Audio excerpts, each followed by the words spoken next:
Sheyam, head of shaping the future of health and healthcare at the World Economic Forum, welcomed China's calling for the building of a community of common health for mankind, amid the global public health crisis caused by the COVID-19 pandemic. Bishan made the remarks in an exclusive interview on the sidelines of the WEF annual meeting in Davos on Wednesday.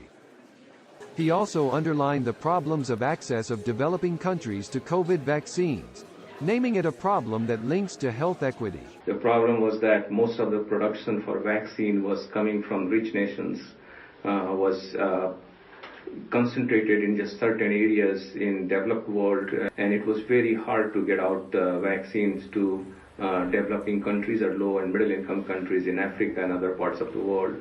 That is unfortunate that even now only about 16-17% of the African population is vaccinated, whereas, as you say, there is oversupply of vaccine in developed world.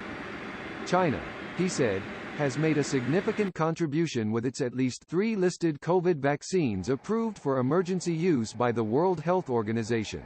China has made great contribution. As we know, there are at least 3 vaccines that have emergency use listing from China that are being used in many developing world, and I think China has made very good contributions.